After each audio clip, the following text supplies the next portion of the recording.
October 2023. Fort Worth, Texas. An emergency dispatcher receives a distress call. On the other end of the line is a man in genuine panic. His voice is breaking. He's crying, and he's begging for help to be sent immediately. He claims that his girlfriend has just been fatally injured by their own family dog. Police officers and paramedics are dispatched to the scene. Before we walk into that apartment alongside investigators, let me make a quick detour. I always look for real, documented cases for you. Cases backed by official records, where the raw facts are far more shocking than anything fiction could come up with. If you appreciate that approach, consider supporting the video with a like and a subscription, so you don't miss future stories. Thanks. Now, let's get back to the investigation. When officers enter the apartment, they find Sheila Cuevas unresponsive on the floor. Animal control follows its standard protocol and takes custody of the dog, a pet named Soldier. Not long afterward, the dog is euthanized after being officially classified as a dangerous animal responsible for a fatal incident. The apartment's owner appears completely devastated. He's overwhelmed with grief and can barely keep himself together. At first glance, everything looks like a horrific accident. But Detective Tracy Dixon isn't ready to jump to conclusions.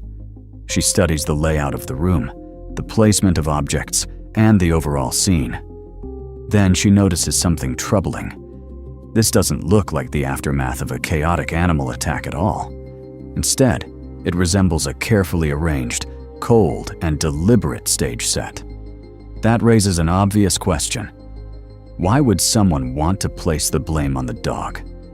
And why was this crying man so confident that law enforcement would accept the story without question and believe his seemingly perfect alibi? To understand who this grief-stricken boyfriend really was, we need to rewind the clock and step outside that Texas apartment. Meet 34-year-old Caleb Mickens. Online, he was better known by a far more prestigious alias, Cash Cartier. Nearly 100,000 followers watched him every day as he presented himself as a cryptocurrency investing expert, business mentor, and financial influencer who had supposedly mastered the system.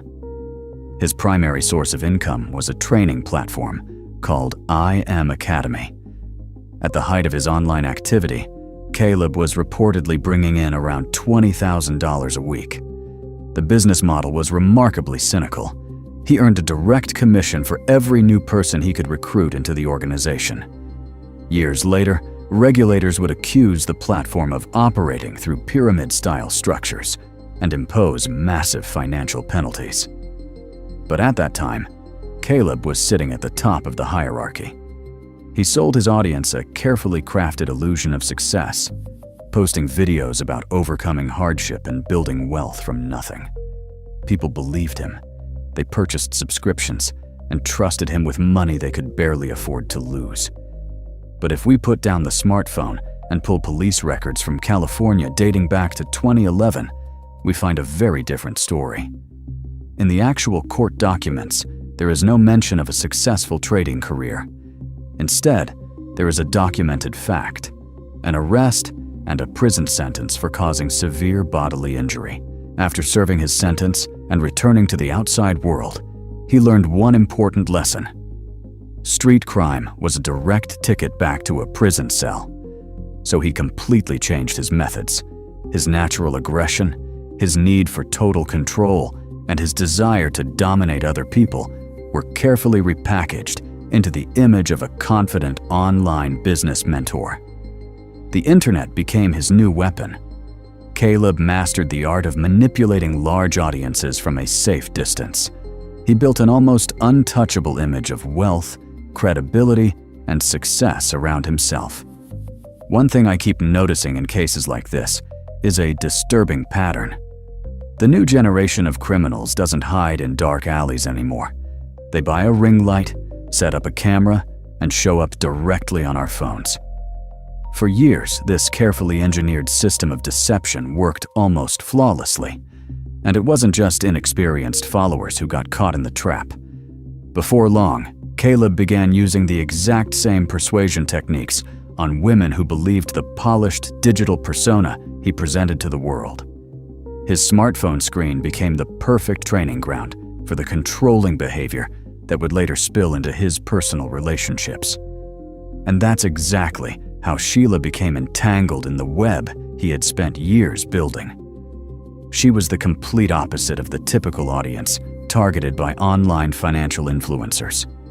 Sheila graduated from college with honors, built a stable and practical career, and had accumulated substantial personal savings. She had a clear vision for her future and strong support from a loving family. Caleb applied the same proven persuasion strategy to her with remarkable precision.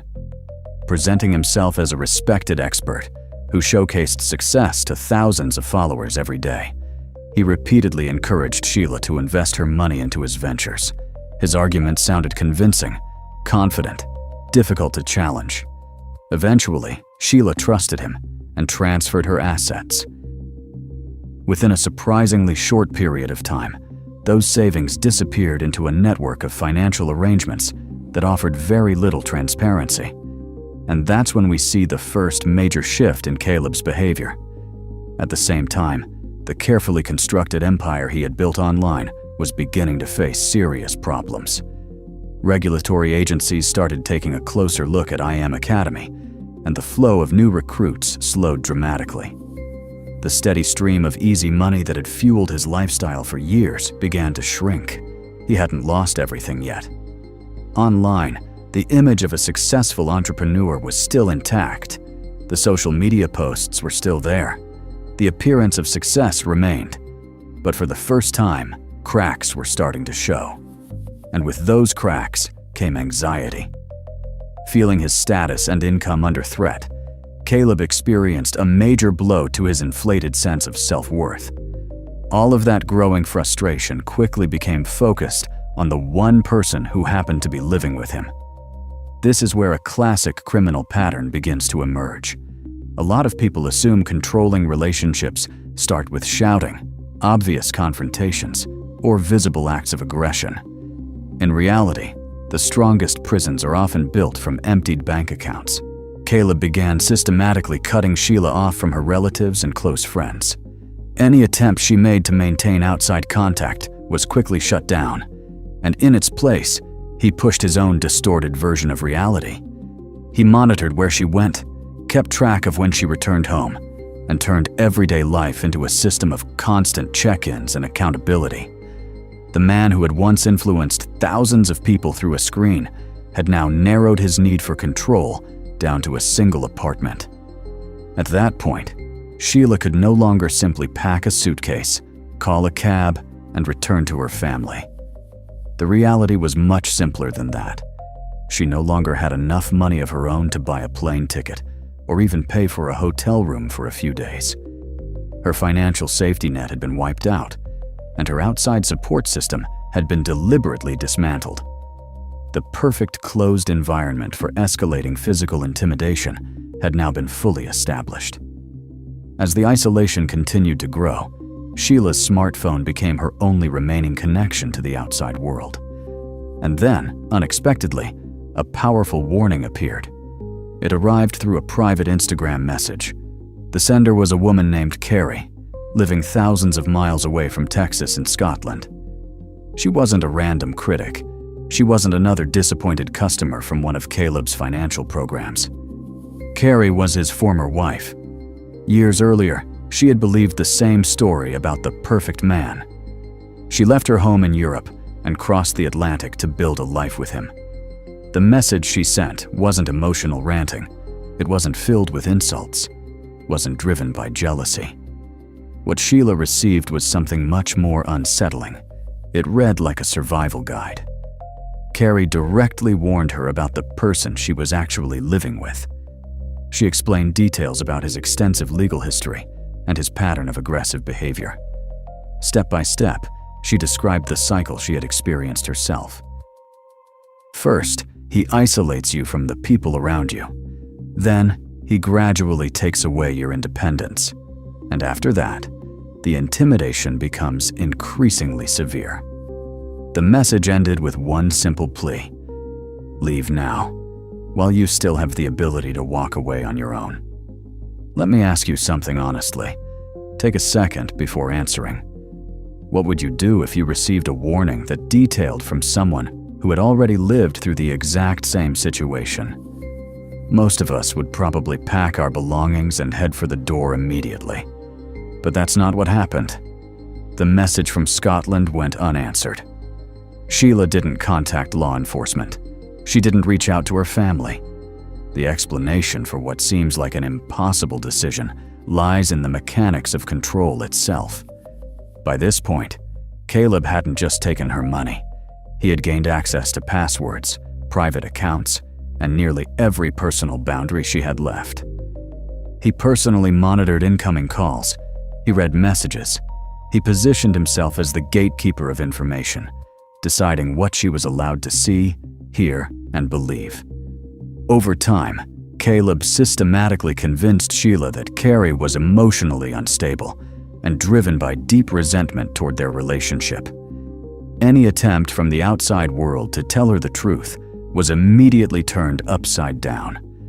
He was remarkably skilled at presenting himself as the innocent target of false accusations, insisting that his bitter ex-wife was simply trying to destroy the happiness he had found with someone new. Day after day, little by little, that psychological conditioning began to take effect.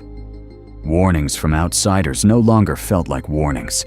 The information blockade worked exactly as intended. It burned the last remaining bridge to the outside world and sealed the trap shut. Then, in the spring of 2023, after realizing that private warnings weren't making any difference, Carrie completely changed her approach. The situation moved out of direct messages and into the public eye. She published everything she had collected on her social media pages. And these weren't vague accusations or emotional statements. She released documented evidence, photographs of documented injuries, screenshots containing direct threats, detailed accounts explaining the methods of control and intimidation she said she had experienced. The impact was immediate. What happened next set off a powerful chain reaction. Within just a few days, 12 more women decided to come forward with stories of their own. Among them were Darian and Ashley. What makes this especially significant is that these women lived in different cities and, in many cases, had never even met one another. Yet their accounts followed the exact same pattern. Their statements matched down to the smallest details. First came control over personal finances, then isolation from friends and family, and finally, increasingly severe physical intimidation behind closed doors. Take a moment to look at the scale of what was unfolding. More than a dozen independent witnesses were now publicly describing what they claimed were repeated incidents of aggression. At that point, an obvious question emerges. How does someone with such an extensive trail of documented allegations remain free, continue living comfortably, and avoid sitting in a jail cell awaiting trial? The answer can be found in court records from Dallas County. Before this wave of public attention ever began, the Texas legal system had already had Caleb in custody. One of the women who later spoke publicly, Darian, had managed to leave the relationship, document her injuries, and initiate a formal investigation. According to court records, investigators gathered enough evidence to move forward. Law enforcement followed standard procedure. Caleb was arrested on charges connected to domestic aggression, and the case was placed before a judge. But inside the courtroom, something happened that would eventually contribute to devastating consequences. A carefully prepared support group arrived on behalf of the defendant. Friends, associates, business partners. One after another, they testified under oath and presented glowing character references. Defense witnesses described him as an exceptionally respectable man, a generous mentor, and a successful entrepreneur who had supposedly made mistakes while dealing with intense personal stress. For the court, those statements painted a very different picture from the one being described by the women who had come forward. The court accepted those statements at face value. The judge declined to send the aggressor to prison. Instead, Caleb received probation and was ordered to complete standard anger management classes. For a case involving documented physical aggression, the outcome was remarkably lenient. Legally, he was classified as someone who did not pose a significant threat to the public. He was released under supervision and allowed to walk out of the courtroom. That decision would later become a critical turning point in the entire case. After avoiding serious consequences for behavior that had already been proven in court, Caleb walked away with something even more dangerous than freedom. He walked away believing he was untouchable. The justice system had failed at a crucial moment. A man with a documented history of aggressive behavior was released back into society, and the very safeguards that were supposed to protect future victims simply stopped functioning. The legal barrier that should have prevented further harm was no longer there. Then came the public fallout. Once the evidence presented by 12 women became widely known, Caleb's online empire collapsed completely. Before that, he had already been struggling financially because of problems surrounding the platform. Now the damage went far beyond money. His image fell apart. Remaining sponsorships disappeared almost overnight. Former supporters turned away. The income stream that had once fueled his lifestyle dried up completely. The mask was gone. What remained was a man with empty bank accounts, a shattered reputation, and a growing public record of alleged aggressive behavior. Against the backdrop of that personal collapse, something unexpected happened. For a short time, Sheila managed to create distance between herself and him. At first, it looked like the opportunity everyone had been hoping for, a chance to finally get away.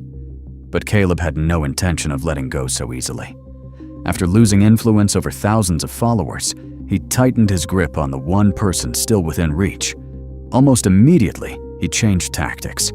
He launched a targeted campaign against Sheila's reputation online. Using what remained of his loyal fan base, he encouraged a wave of harassment directed at her.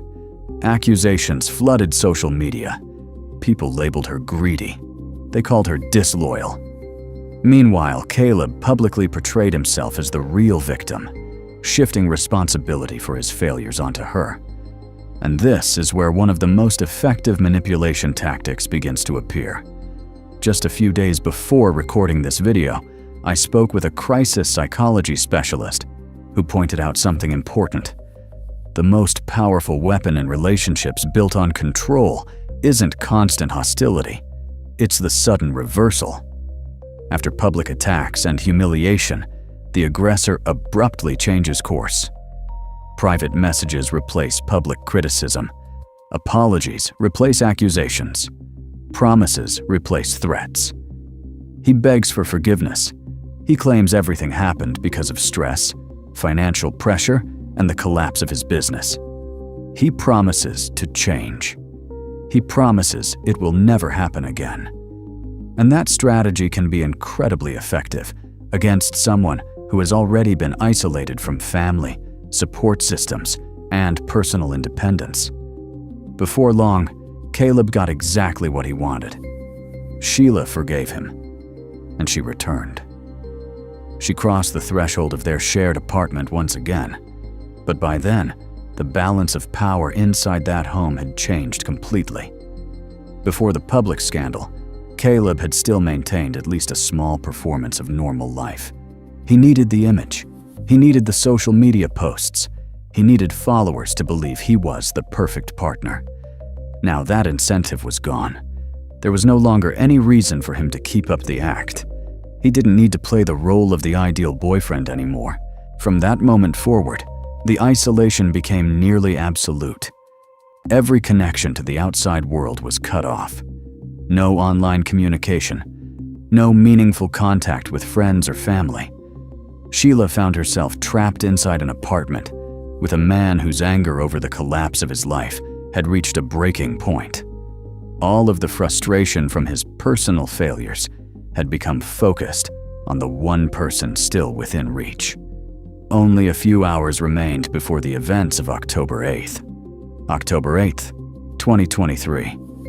Fort Worth, Texas.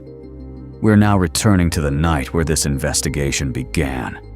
But this time, we're not relying on the emotional story told by the man on the emergency call. Instead, we're following the medical evidence. Because it was inside the medical examiner's office that the carefully constructed story about a family dog suddenly fell apart. The first major blow to that explanation came from toxicology results. Laboratory testing revealed an extremely high concentration of powerful sedative medications in Sheila's system. And let's be honest for a second. Family pets do not somehow administer tranquilizers before an incident occurs. That single fact immediately challenged the idea that this was a tragic accident. Investigators now had a very different picture. The evidence suggested that Sheila had been heavily sedated beforehand, leaving her unable to effectively respond, call for help, or leave the apartment. It pointed to planning rather than spontaneity. Then medical specialists moved on to examine the physical injuries. Imaging studies revealed extensive trauma, including multiple rib fractures and deep puncture wounds. The force involved was so significant that examiners documented a specific injury, commonly known in medicine as cauliflower ear. This type of cartilage damage is most often associated with professional combat athletes after repeated heavy impacts to the side of the head. When you look at those findings, one question immediately comes to mind. How did anyone expect injuries like these to be attributed solely to a dog? Experts reconstructed what they believed had actually happened. The evidence did not support a brief argument or a sudden outburst. Instead, the condition of the body suggested a prolonged period of aggression directed at someone who had already been rendered largely defenseless by medication. And when it was over, when Sheila was no longer breathing, investigators found no indication of a frantic attempt to save her. According to the prosecution's theory, Caleb had time. Time to collect himself. Time to look around the apartment. Time to begin shaping a different story. Investigators later concluded that items inside the residence had been deliberately arranged to support the version of events he intended to tell. The same carefully staged scene that Detective Tracy Dixon would eventually recognize. Only after he was satisfied that everything appeared believable did he pick up the phone and contact emergency services. On that call, he delivered a dramatic performance filled with panic and tears. But investigators would later argue that another decision made that night revealed just how far he was willing to go. To strengthen his story, he blamed his own dog, Soldier. He understood exactly what that accusation would trigger. A dog officially identified as responsible for a fatal incident would almost certainly be taken into custody and euthanized under standard procedures. That meant one very important thing. The animal would never be available for further examination that might challenge his version of events. According to investigators, every living being inside that apartment had become expendable if it helped protect his freedom.